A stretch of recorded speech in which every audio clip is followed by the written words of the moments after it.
जय माता दी सारे भाई बहनों को। कैसे हो आप सब? उम्मीद करती हूँ सारे के सारे बढ़िया होंगे और भगवान की कृपा से सभी बढ़िया रहो। भगवान आपको हमेशा खुश रखे।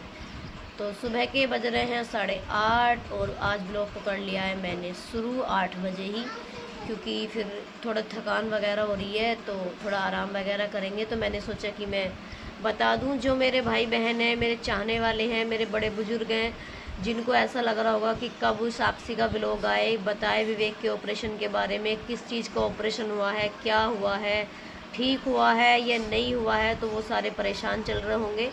तो मैंने सोचा कि पहले मैं अपने भाई बहनों को अपडेट दे दूं, उसके बाद ही मैं थोड़ा आराम करूंगी। तो सबसे पहले मैं दिल से हाथ जोड़कर धन्यवाद करती हूँ अपनी पूरी यूट्यूब फैमिली, फेसबुक, इंस्टा, तीनों फैमिलियों को, कि आपके सम्मान से, प्यार से मुझे इतना हौसला मिलता है, इतनी हिम्मत मिलती है कि मैं अगर टूटना भी चाहूँ तो मैं तब भी नहीं टूटती हूँ। टूट कर फिर मैं एक जगह को सिमट जाती हूँ, बिखर जाती हूँ, फिर सिमट जाती हूँ, बिखर जाती हूँ, फिर सिमट जाती हूँ, क्योंकि मुझे आपके कमेंटों से इतना हौसला मिलता है।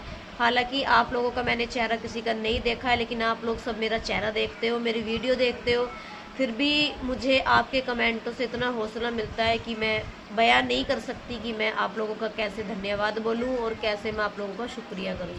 तो विवेक जी को कल हॉस्पिटल लेके गए थे, इनका ऑपरेशन होना था गले का। अब मैं बता दूं कि गले का ऑपरेशन क्यों हुआ है। जब इनकी ट्रूकोस्टमी निकल गई थी, उसको निकले हुए 5 मंथ हो चुके हैं, 5 या 6 मंथ हो गए हैं, पूरी याद नहीं है। तो वो घाव इनका भर नहीं रहा था। जैसे कि हम इनको नहलाते थे, थोड़ा बहुत पानी वगैरह पहुंच जाता था तो इनको फंदा लगता था। तो हमने डॉक्टर से पिछले मंथ भी कहा था, तो उन्होंने बोल दिया था कि भर जाएगा, लेकिन ये भरा नहीं। तो इनका फिर हमने गले वाले डॉक्टर को दिखाया न्यूट्रीमा हॉस्पिटल में ही। तो उन्होंने बोल दिया था कि विवेक जी की सर्जरी होगी, बिना सर्जरी के ये इनका जख्म नहीं भरेगा, इनको टाका ही लगाना पड़ेगा।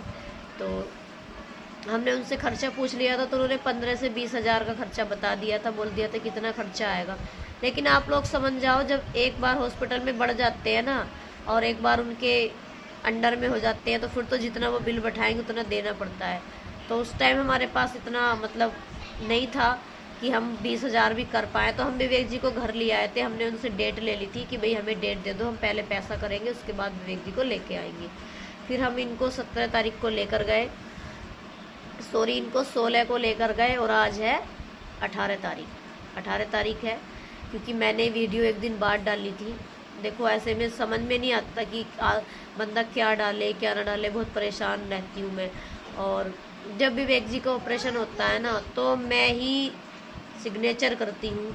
तो जिस टाइम मैं सिग्नेचर करती हूँ, मेरे पैरों के नीचे से ज़मीन खिसक जाती है और मेरे हाथ भी कांपते हैं, क्योंकि जो भाई बहन बंधु मेरे इस दौर से गुजरे होंगे वो मुझे समझेंगे कि मैं क्यों इतना परेशान हो जाती हूँ जब मुझसे सिग्नेचर किए जाते हैं।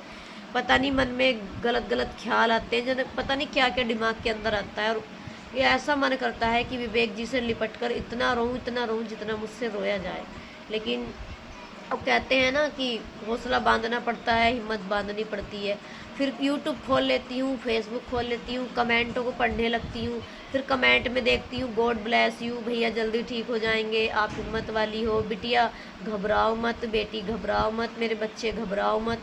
ऐसे जब कमेंटों को पढ़ती हूँ तो फिर अपने आप को मैं एक जगह बांध लेती हूँ।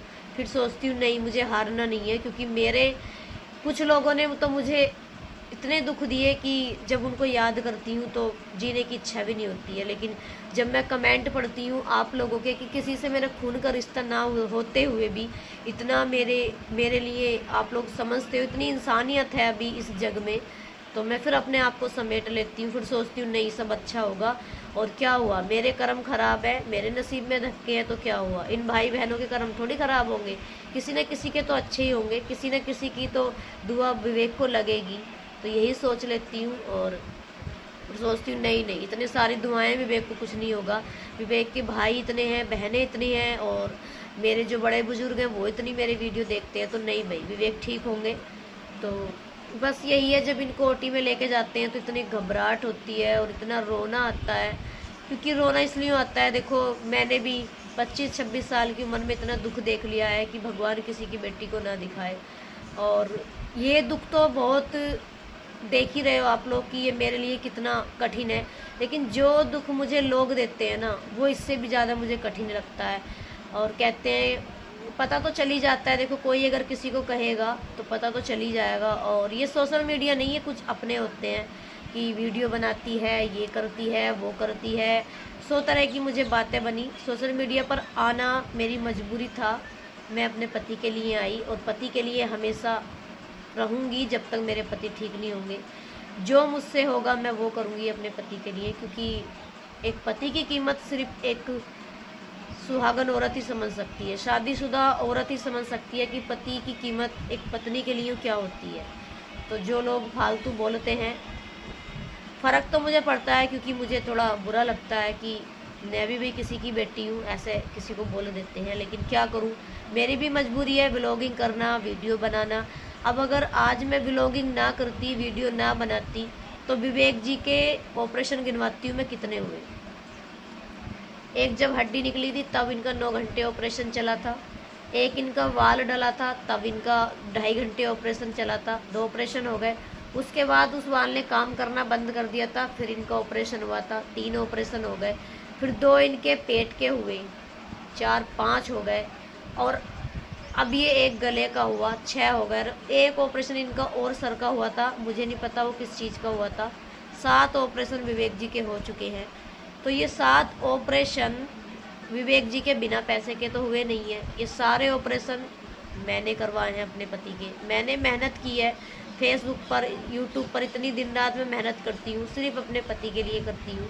और बाकी मेरे भाई बहनों ने भी मेरी बहुत मदद कर रखी है, जिससे मैं अपने पति का इलाज चलवा रही हूँ। तो ये शब्द मैं उनके लिए बोल रही हूँ जो बोलते हैं कि ऐसे में वीडियो बनाती है, ये करती है, वो करती है। अरे वीडियो ना बनाऊँ तो करूँ क्या, इलाज तो करवाना है।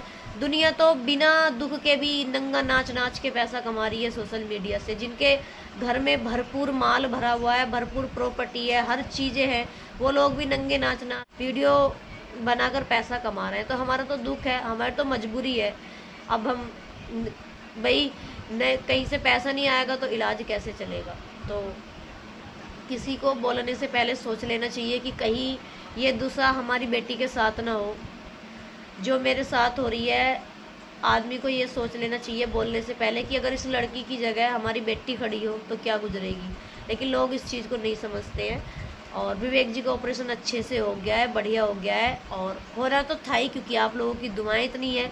देखो मैं तो वहाँ ऑपरेशन जब इनका होता है तो मैं तो इतने ये बाहर नहीं आते ओटी से, इतने मेरे आंख के आंसू नहीं सूखते हैं, क्योंकि मुझे बहुत दुख होता है। और दुख इसलिए होता है, ऐसा लगता है कि भगवान इतने दुख विवेक जी को क्यों दे रहा है और इतनी कठिनाइयाँ क्यों दे रहा है, क्योंकि इतने ऑपरेशन हो गए इनके कि बहुत दुख होता है। ऐसा लगता है भगवान किसी के बेटे को ये दुख ना देना जो हमारे विवेक जी को दिया हुआ है।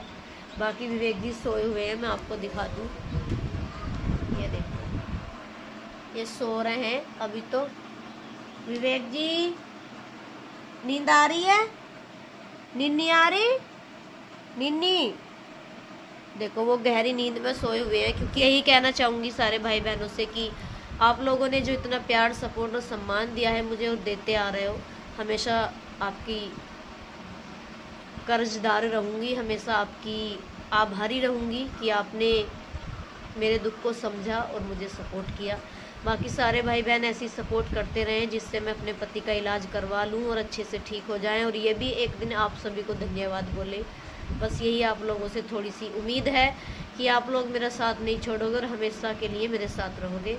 सभी को धन्यवाद। जय माता दी।